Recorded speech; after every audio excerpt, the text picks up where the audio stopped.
I want nothing more than for the pain to end for all of you, or at least subside. 40 years to life behind bars. That's the sentence for Freeman High School shooter Caleb Sharp, who killed Sam Strahan and injured 3 other students nearly 5 years ago. Tonight, a look back at the grueling trial as parents and victims can hopefully start to move forward. Though we won't be breaking record highs this weekend, I'm tracking above average temperatures in the 90s this weekend and for much of next week. Plus, a security breach leaving Apple users in a lurch. The company now urging customers to update their devices as soon as possible. KREM 2 News 10 at 10 begins now. As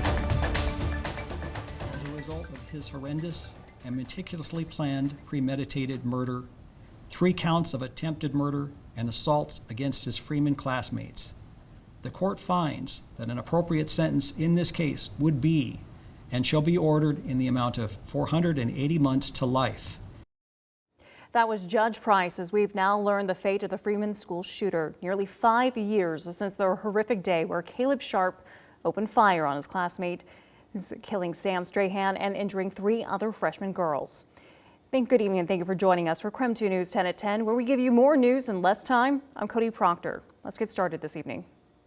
I'm sorry to all the people who can't go out in public anymore. I'm sorry to the people who can't sleep at night in fear. I'm sorry to everybody who I stole their innocence and high school experience. Today's sentencing comes after years of delays and more than 200 victim impact statements. The judge ultimately sentenced Sharp to 40 years in prison.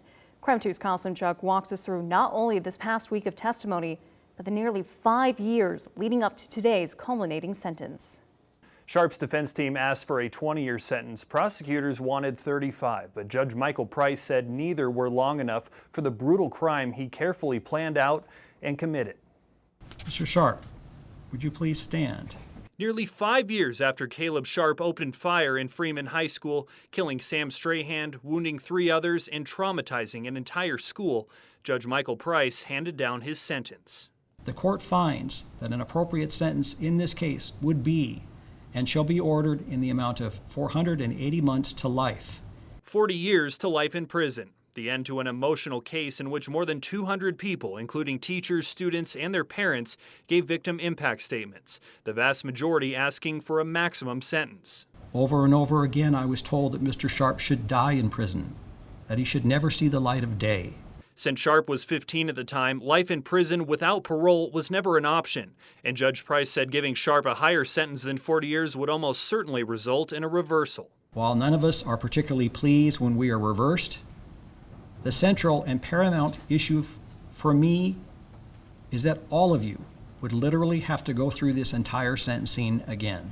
Some of the most powerful and emotional testimony came from Amy Strahan, the mother of Sam Strahan, who was killed that day. You ruined my life.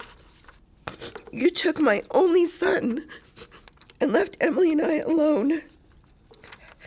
You are a coward. You had a choice to shoot Sam once, and he would have survived. You chose to shoot him again. The court also heard from Gracie Jensen, a freshman who was shot and injured. As I lay there, I watched him walk by me, lockdown alarm blaring, wearing all black with the most emotionless face I've ever seen.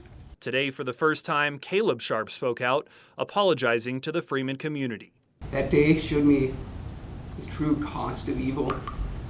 Everything that this community had to pay, that my own family had to pay. And from that point on till now, evil has no place in my heart. Most of all, I am sorry to Amy and Emily for taking Sam from them. I know these are just words, but I do mean them. Outside of the courtroom, Freeman families shared hugs and seemed somewhat relieved with the 40-year sentence and the fact that this case is finally over. And with credit for time served, Sharp will be eligible for release in 35 years. He'll be in his mid-50s. He has 30 days to appeal the sentence, but it's unclear if he plans to do so. In the newsroom, Kyle Simchuk, KREM 2 News. Kyle, thank you so much. The Freeman School District also released a statement today after the sentence was announced in court. Superintendent Randy Russell said, quote, We are relieved this case is finally over. This has been a very difficult time, almost 5 years, to endure for our Freeman community, especially for the victims and their families. We are so proud of our students, staff, and parents who have been resilient and resolute. We look forward to our future. We want to thank all those who have stood by Freeman and offered their love and support during this time. Your kindness will never be forgotten. We remain Freeman strong, end quote. Now, for a complete look at our coverage of the Freeman High School shooting, including the aftermath, the trial, and all those victim impact statements, text the word Freeman to 509-448-2000. We'll send a link right to your phone. New tonight, Spokane police ID'd a suspect following a shooting and assault in downtown Spokane yesterday. 25-year-old Matthew Brumfield faces 2 counts of first-degree assault, 2 counts of second-degree assault, and 1 count of drive-by shooting.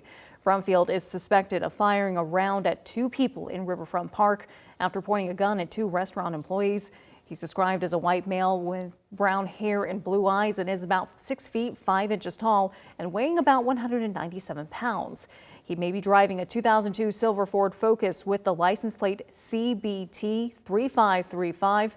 If you know anything about his whereabouts, you're asked to call Crime Check. That number is at 509-456-2233. It's also right there at the bottom of your screen.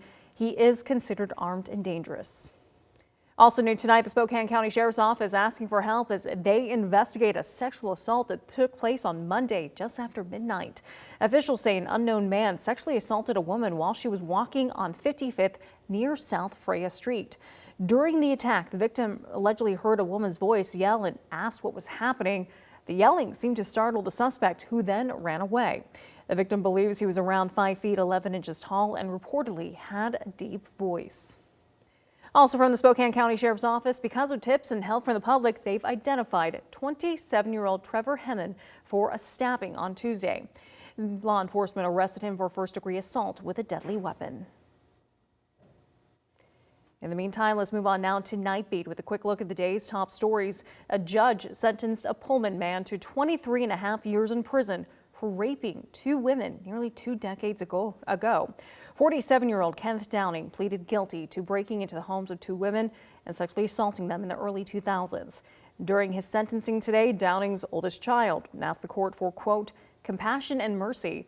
Downing's wife also spoke, saying while her heart breaks for the victims, her husband is, quote, not the same monster that he was then, end quote. People living in Spokane's West Hills neighborhood spent part of their evening protesting tonight. Their mission, to make it clear they do not support a plan to convert the Quality Inn on Sunset Hill into supportive housing for people experiencing homelessness. The Department of Commerce has provided 1 round of funding for Catholic Charities to buy the Quality Inn in order to convert it into supportive housing for about 100 people. The purchase would potentially move some of the people from the homeless camp off of that is located near Interstate 90. Well, Gonzaga is hosting the Americas and Holocaust Traveling Exhibition starting next week. I think that what this exhibit is really about is making sure that that first of all, that folks don't forget what happened. The second thing that this exhibit really invites people to do is to reflect on how the lessons of the Holocaust might still be relevant today.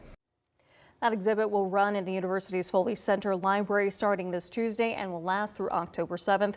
For more information, including the exhibit's hours, go to our website at KREM.com. And that was your Night Beat. To learn more about any of these stories, just text the word night to 509-448-2000. We'll send them right to your phone.